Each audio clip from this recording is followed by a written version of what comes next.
qui a tué Patrice Emery Lumumba et pourquoi de manière si atroce un doigt accusateur est souvent pointé sur l'étranger dominateur, mais quelle a été la part de responsabilité des Africains dans ce odieux assassinat 61 ans après? Quelles leçons tirer de ce tragique événement? Doit-on encore garder dents contre la Belgique? C'est le thème de l'émission du jour et nous en parlons avec un spécialiste en la matière, un historien, docteur Gada Folie Ekwe est au plateau avec nous. Docteur, bonjour. Bonjour, cher ami Gilles. Bonjour aux téléspectateurs de la télévision du Nouveau Monde. Nous vous espérons en grande forme. Je suis en forme. Docteur Gada Folie Ekwe est historien, enseignant-chercheur, notamment à l'université de Lomé, historien, mais politiste également. Je dirais même fils spirituel du Congo. Hein. Oui, nous devons le dire aussi. Le Congo est un peu dans notre sang. Et puisque lorsque nous remontons un peu plus loin dans le temps, il y a beaucoup de groupes qui aujourd'hui vivent au Togo, qui sont passés par Boma. En particulier les Gants qui ont fondé Accra, qui sont aujourd'hui les Gains du Togo. Ils avaient fait plusieurs décennies, voire quelques siècles à Boma, avant de venir vers l'Afrique occidentale. Et donc ceci a d'ailleurs été démontré par les historiens ghanéens qui ont essayé de voir comment les grands mouvements migratoires ont eu lieu depuis la déliquescence de l'Égypte ancienne. Et donc nous avons un peu du Congo dans le sang. Voilà. Alors, on va parler de Patrice Emery Lumumba, mais est-ce qu'on peut comprendre ce personnage sans interroger un peu la grandeur de ce pays, la RDC, la République démocratique du Congo? Oui, justement, parler de Lumumba sans parler de la RDC et du Congo serait comme comprendre l'histoire à l'envers. Ouais. La RDC, en fait, est un pays particulier au nom du parcours de ce territoire et au nom des populations qui y vivent. Je rappelle à ce titre que la fameuse conférence dite de Berlin de 1884, en fait, s'appelle aussi la conférence du Congo. Et les principes et les règles d'occupation du territoire africain qui ont été édictées durant cette conférence étaient juste un aspect périphérique. D'autant que cette conférence devait durer 2 semaines, pour 8 réunions en tout. Mais la conférence a duré finalement du samedi, je crois, 15 novembre 1984 au lundi 26 février 1985. Et la fameuse réunion centrale sur le Congo a duré 2 mois.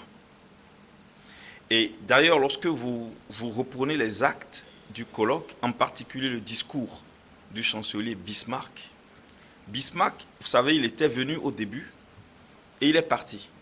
Il est revenu à la fin, le 26 février. Et dans son discours, il a dit des choses que les Africains devraient réétudier, encore aujourd'hui, pour comprendre qu'en fait, lorsque l'on dit le Congo belge, c'est un abus de langage. Lorsque l'on pense que le Congo est une colonie de la Belgique, c'est une fausse interprétation de l'histoire.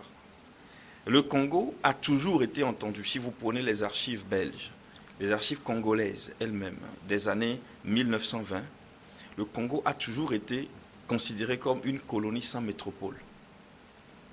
Parce que contrairement aux pays comme la Côte d'Ivoire, le Sénégal, dont la métropole est de façon univoque la France, le Congo n'avait pas de métropole. Et pour quelle raison? La raison, elle est simple. Le Congo n'a jamais appartenu à une seule puissance européenne. Le Congo n'a jamais appartenu, contrairement à ce que beaucoup disent, au roi belge. Non. Le roi belge était un mandataire pour gérer le Congo au nom de beaucoup d'autres puissances et beaucoup d'autres monarchies européennes. Pourquoi cela a été ainsi décidé? Pourquoi cela a été ainsi décidé alors qu'à Berlin, le couteau a été mis dans le gâteau africain et chacun a pris sa part? Oui, mais avant Berlin, le 8 novembre 1884, les Américains avaient reconnu le caractère étatique de l'association internationale pour le Congo ou pour l'exploitation du Congo. Et durant la conférence, l'Allemagne en décembre a reconnu. C'est-à-dire, nous sommes allés à cette conférence-là avec cet État, ce Congo, qui était déjà reconnu. En réalité, il y a une association. Il y a une association qu'on appelle l'Association internationale africaine, African International Association, qui a été créée par le roi belge et beaucoup de riches et de fortunés de l'Europe de l'époque. C'était une société, on peut dire une société anonyme. Et ces gens avaient créé une société africaine pour l'exploration de la région des Grands Lacs. L'exploration et la mise en valeur de la région des Grands Lacs. Et je ne vous apprends rien lorsque je vous dis qu'il y avait déjà le comité d'études du Haut-Congo qui travaillait à l'époque et qui avait déjà analysé toute la zone à travers l'envoi des missionnaires, des explorateurs. Et donc, nous sommes dans une situation où, en fait, Berlin était pour la zone des Grands Lacs. Parce que, d'ailleurs, la carte qui a été utilisée, c'était la carte de Kiepert. Kiepert, c'était un cartographe qui considérait qu'il y avait le fameux royaume dont j'ai parlé ici une fois, le royaume du roi Jean. Un roi éthiopien énigmatique qui aurait dans son royaume le concentré de toutes les richesses divines du monde. Et c'est à la recherche de ce royaume qui contient toutes les richesses du monde que les nations européennes étaient parties. Et c'est ce qui explique d'ailleurs les explorations très intenses et très précoces dans la région des Grands Lacs. Alors, c'est l'association internationale pour l'Afrique qui sera combinée avec le comité d'études du Haut-Congo en 1979 pour créer maintenant ce qu'on appelle l'association pour l'exploration et l'exploitation du Congo. Et donc, ce n'est pas une affaire du roi belge. Il était, bien évidemment, le plus grand actionnaire. Mais et vous savez, les Britanniques étaient dedans. La Hollande était dedans. Les Russes étaient dedans. Les Français étaient dedans. Les Espagnols, ils étaient presque tous ceux qui étaient venus, à l'exception du Vatican et des États-Unis, à Berlin, étaient les membres. En fait, c'est la réunion d'une association. Ce n'était pas comme on l'enseigne à nos enfants à l'école primaire ou au CM1 ou au collège ou au lycée, qu'il y a une conférence des colonialistes à Berlin pour diviser l'Afrique. Mais non, c'est une autre vision là. Là, les gens s'étaient rassemblés pour le Congo, pour la zone des Grands Lacs. Et le Congo, ça part du sud du Gabon jusqu'aux confins de l'Afrique du Sud, le vrai Congo. D'ailleurs, l'Afrique du Sud, on l'appelait le petit Congo. Et donc, dans ce Congo, vous avez le Congo-Brazzaville, le Gabon, l'Ouganda, vous avez l'Angola. C'est la zone la plus riche du monde. La fameuse zone où se trouverait le King Kong, les gorilles qui protègent le jardin d'Éden. C'est la fameuse zone, la zone la plus importante sur le globe. Et justement, Bismarck disait, parce qu'il faut comprendre d'abord ce que Lumumba voulait et pourquoi il a été assassiné et pourquoi le patron de la CIA donnait l'ordre de l'éliminer. Déjà en août 1960, c'est-à-dire presque 2 mois, juste 2 mois après l'indépendance. Alors, dans son discours, Bismarck disait, chers ambassadeurs, au nom du Dieu Tout-Puissant, je crois répondre, n'est-ce pas, à un sentiment favorable général de cette assemblée, en faisant quoi? En prenant acte de l'accord qui s'est fait autour de nos résolutions. Et il dit ainsi, le nouvel État du Congo, je vous parle du discours conclusif, de la fin. Le nouvel État du Congo, n'est-ce pas, est ou devient l'un des gardiens de l'œuvre de civilisation de l'Europe. Et nous espérons que son développement prospère au bénéfice des nations d'Europe, pas au bénéfice de l'Allemagne ni de la Belgique. C'est là qu'il faut comprendre. Lorsque le Kasaï décide de faire sécession, le Katanga. Alors, pourquoi est-ce que Lumumba parlait de l'unité et les puissances parlaient du fédéralisme? Parce que justement, le Congo est un conglomérat de territoires appartenant à plusieurs puissances. C'est ce qui explique d'ailleurs la proposition de Sarkozy lorsqu'il disait de créer un Est congolais qui soit une zone internationale, n'appartenant, n'est-ce pas, à aucun État. C'est-à-dire une zone sur laquelle aucun État n'exercerait de prérogatives de souveraineté. Donc c'est ça, c'est ce qu'il dit. Et il dit au bénéfice donc des nations d'Europe et du projet de civilisation que nous avons en vue. Vous êtes en 1884-85. Un projet de civilisation mondiale que des gens ont en vue. Donc le projet était en vue. Et il fallait mettre la main sur les différents pôles de richesse du globe pour arriver à ce projet, atteindre le projet. C'est tout simple. Et si les gens comprennent que le Congo, cette réunion était pour le Congo, ils comprennent donc que les nations qui avaient le projet civilisationnel européen étaient en train, n'est-ce pas, en parcourant le groupe, de mettre la main sur les pôles de richesse pouvant influencer, déterminer l'accomplissement de leur projet, l'ordre mondial. Alors, si nous posons le contexte comme ça, nous pouvons maintenant parler, n'est-ce pas, de qui est Lumumba, pourquoi il a été, quelle vision soutenait-il, et quelle était la vision contraire, n'est-ce pas, celle de Kasavubu, qui n'était pas sa vision en fait, mais qui savait bien jouer le jeu à l'époque, et pourquoi cet acharnement sur Lumumba. Donc, avant de parler de Lumumba, même au-delà de l'aspect historique, mais sur le plan géopolitique, sur le plan métaphysique même, le Congo serait un territoire particulier. Le Congo est un territoire particulier en effet parce que la région des Grands Lacs, c'est le cœur de la Terre, c'est le centre de la Terre. Et l'équateur y passe, le Greenwich Meridian y passe. Le point d'intersection, et il y a aussi le 38e qui passe. Le point d'intersection de ces deux lignes imaginaires constitue le centre de la Terre. Et c'est le point le plus stable du globe, c'est-à-dire dans la cosmographie et la cosmogonie, on enseigne et l'on le voit que la création commence toujours par un point central et s'effectue par irradiation. Et lorsqu'il y a des cataclysmes, c'est à partir du point central que tout le corps se recrée. Cela est vrai au niveau microscopique, comme au niveau de la cellule, et cela est vrai au niveau macroscopique. Donc, si il doit y avoir un cataclysme sur la Terre, le point, à moins que la Terre ne disparaisse, le point à partir duquel le globe peut se reconstituer du point de vue de l'eau, du soleil et de toutes les autres ressources, c'est le Congo, c'est la zone des Grands Lacs. Donc, les gens qui veulent avoir un projet civilisationnel ne peuvent pas ne pas mettre la main sur ce point. C'est impossible. Du coup, les gens qui se battent pour l'indépendance du pays qui se trouve là, ils doivent bien faire les comptes avec le temps et avec les cycles. Parce que vous avez là le concentré des énergies. Toutes les énergies, c'est-à-dire, vous avez les 4 éléments, plus l'espace qui est le 5e élément, et encore en exploration, qui sont concentrés à ce lieu.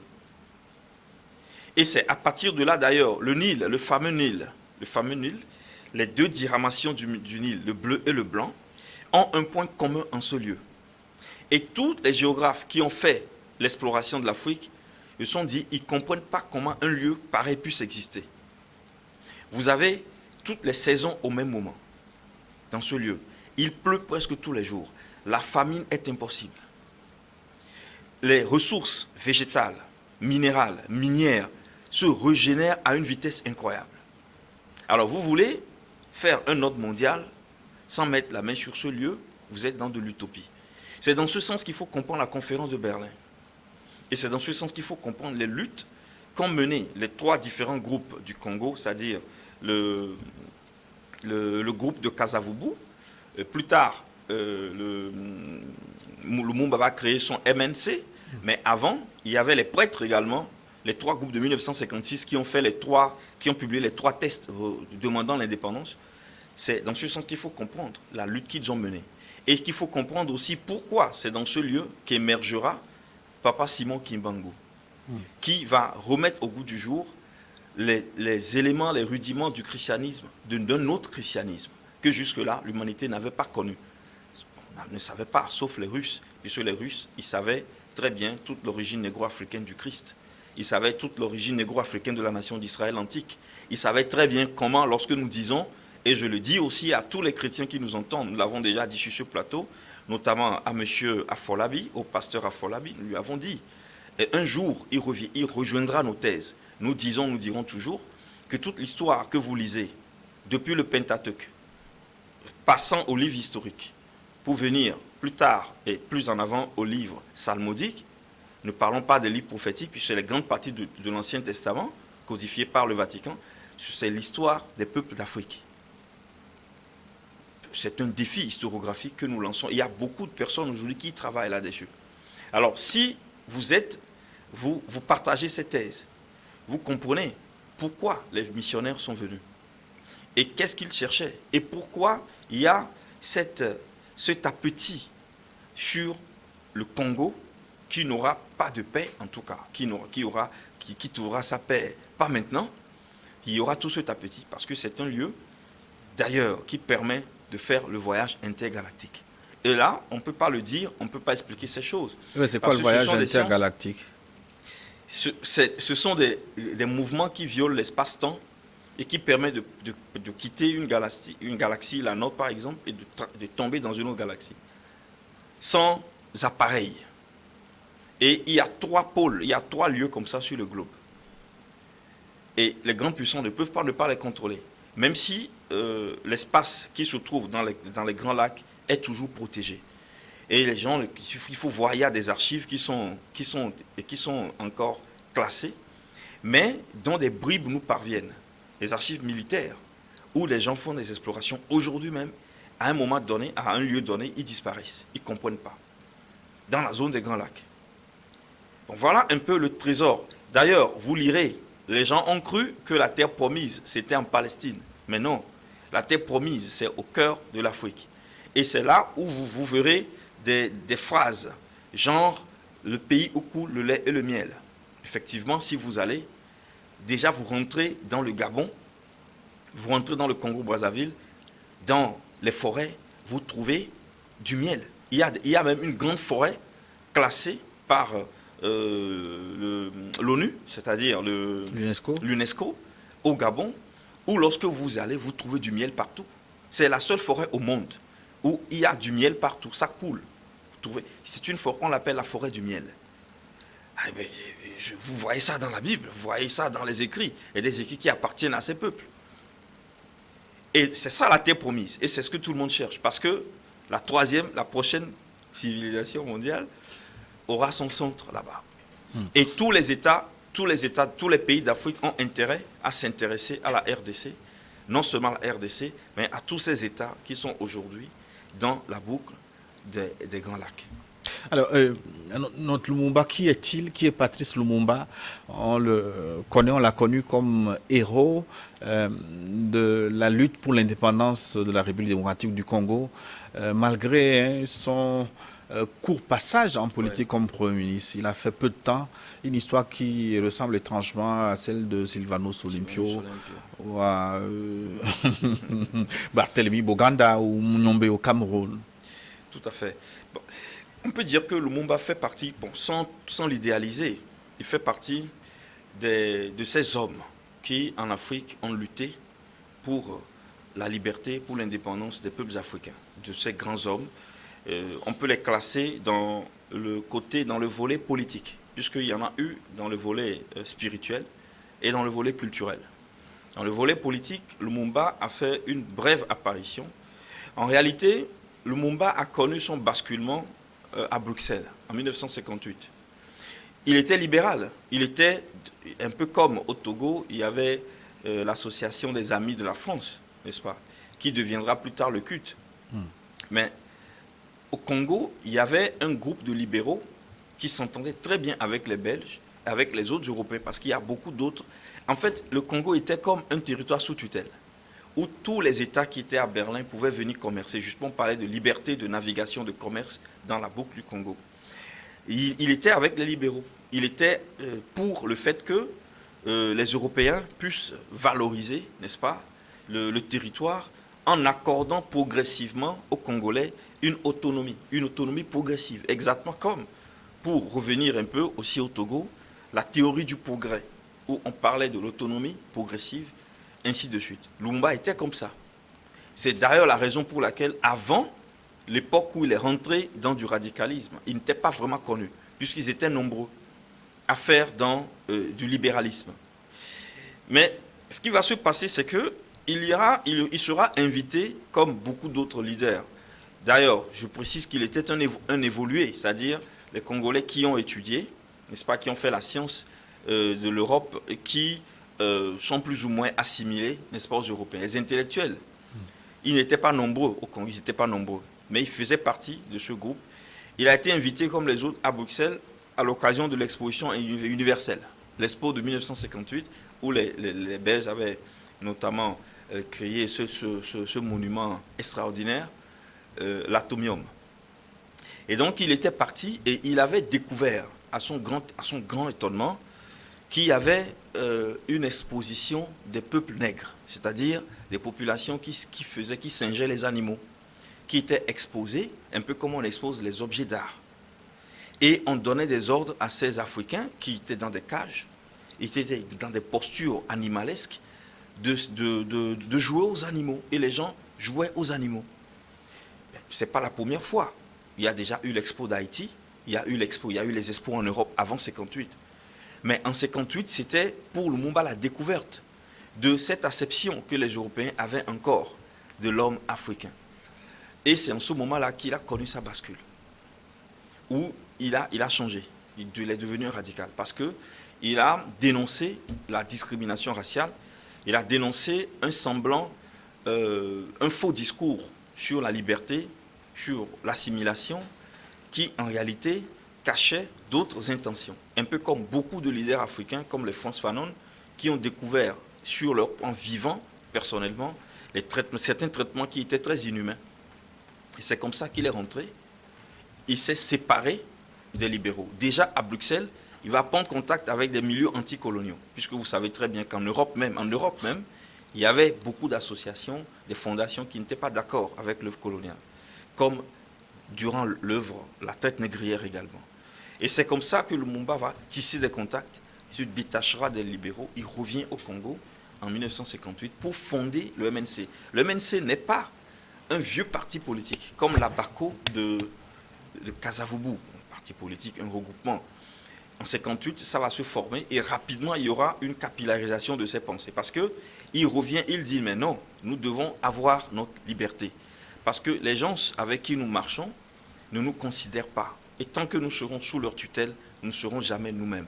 Voici un peu les discours changeants, très contradictoires, puisqu'il a publié un livre en 1954-56, je crois, où il expliquait sa théorie de l'autonomie.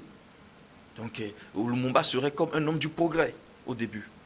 Et lorsqu'il revient, il fonde le MNC, il commence par gagner, il gagnera la première élection, où les gens se rendent compte que ce mouvement devient très viral au Congo. En plus de ça, il viendra au Ghana, à Accra, lors de la conférence des États ou des colonies qui languissaient pour l'indépendance. Vous savez très bien que Nkrumah avait fait du Ghana un pôle de formation militaire, mais aussi idéologique des populations, des peuples africains qui cherchaient à se libérer du joug colonial. Il était venu, il a rencontré des gens comme Umyobe, il a rencontré Nkrumah, il a rencontré beaucoup d'autres indépendantistes africains qui, à l'époque, étaient très remontés contre les colonialistes. Il va vivre dans cette fièvre, il revient au Congo, et c'est comme ça qu'il y aura le fameux événement de son parti où beaucoup de personnes seront tuées à bas réel. C'est ainsi que Lumumba fait son entrée, en fait, dans l'histoire globale de la colonisation, parce qu'à partir de ce moment-là, les milieux coloniaux vont le considérer à un point où on ne pourra pas faire abstraction de lui. Il sortira de prison, parce qu'il va faire la prison durant quelques mois, il sortira de prison, il gagnera les élections législatives à plus de 60%, il deviendra Premier ministre, et vous connaissez la suite. Oui, mais pourquoi, durant une période si courte, il a été Premier ministre de juin à septembre, donc disons quelque chose comme 3 à 4 mois, hein, même pas. Non, ce n'est même pas... en fait, oui. Lumumba, en fait, il a commis une erreur de jeunesse le 30 juin, lors de la célébration de l'indépendance du Congo, où il a eu un discours. Ce fameux discours. Son fameux discours qui a blessé les milieux coloniaux. Parce qu'en politique, comme en géopolitique, il faut considérer les rapports de force. Il faut les considérer. Et c'est là où vous comprenez le comportement de certains leaders africains du RDA qui se disaient, mais non, nous, on n'a pas la force de contrer la France. Si on le fait, on nous tue. Nous préférons rester sous la tutelle française en attendant l'évolution de nos peuples. C'est une vision du monde, celle-là aussi. Mais il fait ce discours qui fera remonter presque tous les coloniaux. Il ne s'agit pas seulement des Belges, mais presque de tous. Tous ceux qui étaient tapis dans l'ombre de la fameuse association. Fameuse association, j'ai oublié de vous dire que lorsqu'elle a été dissoute, les différentes sections de l'association ont été intégrées dans le gouvernement du Congo. Ça veut dire quoi? Ça veut dire que vous avez un gouvernement multinational. Et cette dimension du Congo, beaucoup ne la prennent pas en considération. C'est-à-dire le gouvernement de l'État congolais, même à l'indépendance, n'est-ce pas, puisqu'il y a eu des négociations où les Belges ont décidé, ont dit qu'ils vont prendre la direction des pôles importants. Par exemple, jusqu'à l'indépendance, aucun officier, il ne pouvait pas y avoir d'officiers congolais. Les Congolais dans l'armée devaient être uniquement des soldats de rang, justement. Mais il y avait ça. Et le gouvernement congolais était composé de sous-traitants de différentes nationalités qui faisaient partie de l'association internationale pour le Congo. Ce n'était pas la Belgique. Les États-Unis étaient dedans. La France était dedans. Donc c'est pourquoi je vous disais au début que c'était une colonie sans métropole. Et tous ces gens étaient dans le gouvernement du Congo lorsque le Congo allait à l'indépendance. Et les marchés étaient distribués ainsi. Il faut comprendre ces choses. Et Lumumba fera ce discours qui va froisser toutes ces personnes-là. Le discours est fait, n'est-ce pas, le 30 juin. Quelques semaines après, il y aura les bruits, n'est-ce pas, de la sécession du Katanga. Avec Tchombé. Après, voilà. Après, ce sera le fameux Kalonji du Kasaï, n'est-ce pas? Et parce qu'ils ont décidé tout de suite de l'éloigner, de l'éliminer, tout de suite au discours. Après le discours, les câbles ont commencé par fuser de tous les côtés. Mais si ce monsieur, parce que c'est un gouvernement, c'est un système parlementaire, où le président n'a qu'un rôle figuratif. C'est le Premier ministre qui détient l'essentiel des pouvoirs de ce pays. Pouvoir veut dire les pouvoirs de négociation à l'international, de contractation des traités, le pouvoir de l'armement, le pouvoir de la distribution des marchés. Il avait le pouvoir et puis il avait la majorité au Parlement. C'est d'ailleurs grâce à cette majorité qu'il a pu faire démettre par contre-coup le président Kasavubu. Du coup, Lumumba était devenu l'homme fort du Congo, si on peut le dire ainsi, avec une idéologie qui était foncièrement anticolonialiste.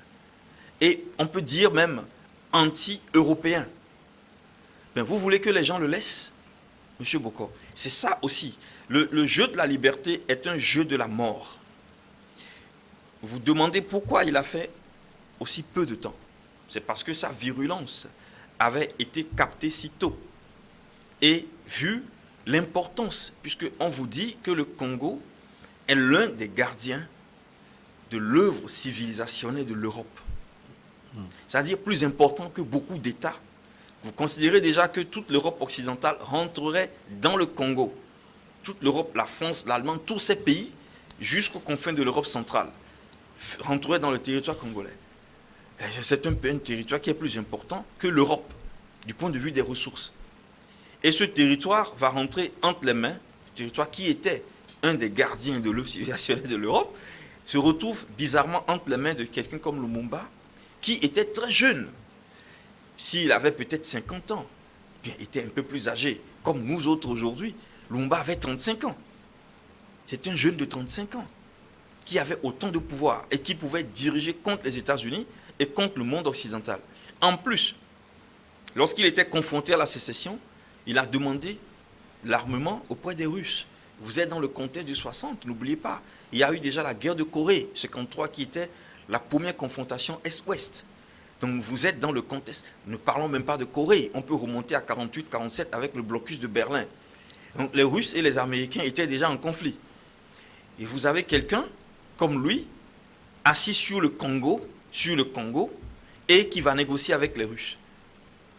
Bon, moi je crois que, logiquement, je le dis de façon post-historique, parce qu'on n'était pas dans le temps. Les dynamiques du temps aussi peuvent déterminer les actions. Mais je crois que la meilleure posture, lorsque vous avez, comme Lumumba, cette approche, c'est de vous armer. C'est d'être protégé. Il faut être protégé avant même de lancer les hostilités. De nouer des alliances Tout à fait. pour équilibrer les rapports de force. Donc cette erreur de jeunesse, comme vous l'appelez, est-ce qu'on peut dire que un certain Thomas Sankara a commis les mêmes travers avec son outrance langagière, Sylvanus Olympio quelque peu, et aujourd'hui un certain Shogel Maïga? Est-ce que il y a un dénominateur commun à tous ces personnages? Je dirais pas tout à fait, parce que Thomas Sankara, c'est vrai, il était jeune aussi. Il avait ce que vous appelez outrage langagier, il avait cela aussi, et c'est dommageable, parce que vous ne pouvez pas libérer vos pays étant des martyrs. Mais est-ce qu'on pouvait les libérer sans dire la vérité, parfois en face? Il a dit à Mitterrand qu'il s'est fâché. Mais est-ce que, quand vous considérez le système mondial, est-ce que même l'idée de libération qui est en cours est possible actuellement? Il y a les grands qui jouent d'abord. Les grands jouent d'abord. Quand ils auront fini de jouer, les périphéries pourront tenter de devenir des centres. Ça, c'est une vision du géopoliticien qui ne va pas perdre du temps pour faire des choses qui n'iront nulle part. Vous pensez que la mangue n'est pas encore mûre? Mais je pense tout à fait que la mangue n'est pas encore mûre. Les Africains que je vois là, moi, l'une des choses qui m'ont déconcerté quand j'étais rentré au Togo en 2015, c'est la facilité avec laquelle les gens violent les feux rouges. Je le dis, je le dirai toujours, les feux rouges constituent une règle basique de gestion de l'ordre public. De gestion de l'ordre public. Mais si vous avez des citoyens qui sont incapables de respecter le feu rouge, dites-moi, que pouvez-vous faire avec ce peuple? Quels sont les défis les plus importants du point de vue géopolitique? Les défis qui imposent la rigueur. Vous pouvez remporter avec ce peuple, dites-moi, cher ami. Vous irez à l'abattoir. Et des gens comme nous ne feront jamais cette erreur. Lorsque les peuples ne sont pas prêts, ils ont une conscience très basse, on ne les aventure jamais dans certaines luttes. Vous serez seuls. Et c'est ce qui est arrivé à Sylvanus Olympio, qui aussi un peu comme, mais à la différence que lui, il n'était pas bavard. Lui, il avait des discours plus policiers. Mais bien sûr, comment un peu très policé. Il avait des discours diplomatiquement corrects. Et il faisait des choses pour libérer son pays en dessous de la table. Mais il a commis les mêmes erreurs. Il a posé des actes sans se protéger. Voilà. Du point de vue de la défense, monnaie, je suis d'accord avec vous. Sans avoir une armée solide ni des alliances. Il est rentré dans une cour des grands. La monnaie telle que lui l'entendait était différente de l'approche du Ghana. Il entendait une monnaie de libération réelle. Parce qu'il gouvernait un peu comme les Européens. Il avait cette capacité de gouverner, de raisonner comme eux. Alors que lui, il était considéré devant faire partie de la périphérie. Bon. Et puis la monnaie, c'est l'affaire des Rothschild. C'est une affaire des grands. La monnaie, c'est avec la monnaie que le monde est fait ainsi. Vous rentrez dedans sans aucune tutelle. On ne reviendra pas sur ces discours. Mais lui, ce n'est pas une imprudence langagière. Non. Et sa stratégie était bien peaufinée, sauf que il avait trop... C'est vrai, l'esprit peut protéger.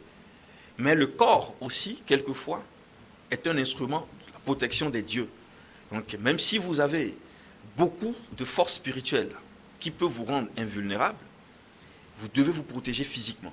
La sécurité physique est importante. Quand vous jouez dans cette cour, il faut se protéger. Et je crois que c'est ce qui a manqué parce que Lumumba a été arrêté comme n'importe qui.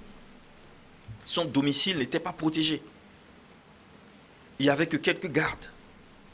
Je crois que c'est des illuminés, des esprits illuminés qui ont manqué de considérer l'importance du dispositif matériel. Ça, si vous êtes je ne sais pas trop, si vous êtes un prêtre, si vous êtes un Christ, même le Christ, on ne l'a pas arrêté. On ne l'a pas tué. Il savait qu'il pouvait s'envoler. il savait qu'à n'importe quelle personne sur cette terre ne pouvait rien lui faire. Mais les autres qui s'aventurent contre des ordres établis, vous comprenez, des ordres établis et qui ne sont pas protégés, ils vont à l'abattoir. Je crois que c'est dans ce sens, sur le domaine de la sécurité, on peut les mettre ensemble. Est-ce que les Maliens sont un peu plus futés que les autres? Les Maliens, je crois qu'ils ont compris très vite comment le monde fonctionne. Et ils l'ont compris parce qu'ils ont fait des alliances très utiles avec des pays africains. Des pays africains qui comprennent leur lutte, qui je ne vais pas citer de nom. Et ils ont aussi pu faire un accord avec l'un des 5 grands, la Russie. Mais eux, ils ont compris. Si la Russie n'est pas d'accord, dites-moi, comment allez-vous en sortir? Si les 5 sont d'accord, vous pouvez pas sur cette terre, vous ne pouvez pas vous en sortir. Mais s'il n'y avait pas la Russie, il y a longtemps que Goïta serait à la touche. Hein. Bien sûr. La sécurité russe joue un grand rôle dans le maintien du Mali, dans le cadre de l'affront qu'il a avec un autre grand qui est la France. Les choses sont très simples. Les aspirations, elles sont nobles. Mais les temps de les concrétiser peuvent ne pas être dans le contemporain. Voilà. Mais les fidèles téléspectateurs sont très nombreux à nous suivre. Ils ont la possibilité de vous poser des questions en direct dans la seconde partie. Je vous rappelle le contact plus 228 96 46 10 31 plus 228 96 46 10 31. Vos questions à notre invité. Notre question du jour: doit-on garder dents contre la Belgique, entre guillemets, dans l'assassinat lâche et ignoble de Patrice Emery Lumumba? Et quelles leçons les Africains doivent tirer de cet épisode macabre 61 ans après? Et cette affaire de rapatriement de la dent de Patrice Lumumba, qu'en pensez-vous? Nous attendons vos questions, de même que les thèmes qui vous intéressent. Que souhaitez-vous, quel thème souhaiteriez-vous que nous abordions dans les prochaines émissions? Nous sommes ouverts à toutes ces questions. Écrivez-nous via WhatsApp, pas d'appel s'il vous plaît. Ce sont des questions que nous allons vous relayer dans la seconde partie tout à l'heure. Mais docteur Foli Gada Ekwe, on va revenir à Patrice Lumumba, assassiné, oui bien sûr, mais dans des conditions atroces. Pourquoi si atrocement? Bon, il y a un rapport de la CIA qui fait état du fait que Lumumba ne peut pas être tué tant que son corps n'est pas décomposé. Il y a des discours qui se font autour du personnage, comme cela a été fait au Cameroun avec Yumyombe. Vous savez très bien qu'il a été déclaré mort. Les gens ont fait ses obsèques et après il est revenu. Et il y a eu donc l'idéologie de son immortalité. Il y a eu ça en Afrique parce que c'est une dimension de l'histoire que nous n'affrontons plus aujourd'hui. Même sur Sylvanus Olympio, sur Sylvanus Olympio également. Une veine a dû être coupée avant de... Tout à fait. Et quelquefois c'est réel. Parce que, justement, c'est là le discours que nous tenions tout de suite. C'est parce que les gens ont une foi inouïe dans les potentialités des entités qu'ils négligent un peu la sécurité physique. C'est ça qui a fait que, parce que si on ne le tue pas, on ne dissout pas son corps. Si son corps est réel. Mais les Européens sont habitués à ça depuis le XVe siècle. Il y a des personnes, vu l'impact qu'ils ont sur leur milieu et les discours qui se relaient sur eux, si vous voulez les éliminer, vous faites une élimination physique. Vous faites en sorte que le corps, ou soit vous le gardez, ou bien vous faites en sorte que le corps disparaisse, carrément. Et c'est ce qui se pratiquait sur les mers, lorsqu'on prenait des leaders spirituels et militaires des royaumes d'Abomey, du Congo, Songhai et autres. On les prenait, on les jetait aux requins, pour que les requins les mangeassent devant comment vous appelez, les marins qui conduisaient mais on devait les voir être déchiquetés par les requins pour être sûr que ces gens ne vont pas ressusciter. Et parce qu'il y a eu des cas où des gens sont revenus à la vie. Oui, mais est-ce que ce sont des cas documentés, vérifiés ou des légendes? On parle de Simon Kibangu qui serait revenu après son assassinat, mais est-ce qu'on a eu les preuves? Alors, vous savez, il y a des preuves sur certains personnages, mais sur plein d'autres, il n'y a aucune preuve. Quand vous prenez par exemple l'ouvrage de Duarte, qui était un marin, vous prenez les carnets de bord des négriers, dont des versions sont disponibles aujourd'hui dans les bibliothèques en Belgique. Et il y a eu même des ouvrages de négriers où il décrivait des situations comme ça. Moi, je peux vous en apporter un, et même plusieurs dans ma bibliothèque, où il raconte comment ce que les autres Africains leur disaient sur le pouvoir de certains de leurs leaders. Et comment est-ce que ces leaders ont été assassinés. Et comment d'autres sont revenus encore. Mais maintenant, si les négriers eux-mêmes écrivent ces choses, et si vous avez dans des rapports, par exemple le rapport du légiste qui a contrôlé le corps de Papa Simon Kimbangu, le rapport est réel. Il y a une copie de ce rapport dans la partie annexe d'un ouvrage sorti en 2008 sur le kibanguisme. Un ouvrage à la première de couverture verte que je peux vous donner si vous voulez, où on explique comment dans son corps on n'a trouvé aucun organe. Pas de cœur, pas d'intestin, rien du tout, pas de cerveau. Ça c'est le rapport du légiste. Et on se demande si c'est une personne, ce Simon Kimbangu, ou est-ce que c'est un humain. Parce que les Européens, ils savent aussi, les puissances, ils savent qu'il n'y a pas que des humains sur la Terre. Il n'y a pas que des humains sur la Terre. Et des gens qui ont des rôles importants dans certaines circonstances et ne sont pas souvent des humains. Et nous le savons. Et d'ailleurs, l'industrie cinématographique le sait. Et c'est l'origine de tous ces films sur les heroes, où des gens qui ne sont pas vraiment des humains. Il y a même d'ailleurs eu des déclarations officielles d'hommes politiques européens. Il y a eu l'ancien Premier ministre italien, dont le nom m'échappe à l'instant, mais que je peux vous donner dans la deuxième partie, ça me reviendra. Il y a eu une déclaration de Vladimir Poutine qui dit directement qu'il y a des hybrides sur la Terre. Il y a des hybrides et qui occupent des postes importants dans l'administration du monde. Ces hybrides, c'est quoi? Ce n'est pas des humanoïdes complets. D'où viennent-ils? Qui sont-ils? Il y a cette histoire de la Terre qui n'est pas enseignée, mais qui existe. Et du coup, la lecture que les communs des populations font des phénomènes politiques n'est pas vraiment souvent la bonne lecture, puisqu'il y a des phénomènes que les gens ignorent, mais qui déterminent l'agissement des leaders politiques, l'agissement des gouvernements. C'est à cause de cela que l'ordre a été donné. L'ordre, c'est-à-dire, ce ne sont pas les policiers et les agents qui ont terminé Patrice Lumumba dans la forêt qui ont décidé de la modalité de son élimination. L'ordre a été donné de façon explicite. Pas de corps. Et l'acide, on le leur a fourni. Je vous en prie. Et la dent dont vous parlez était une dent accidentelle. Ce n'est pas un relique d'État.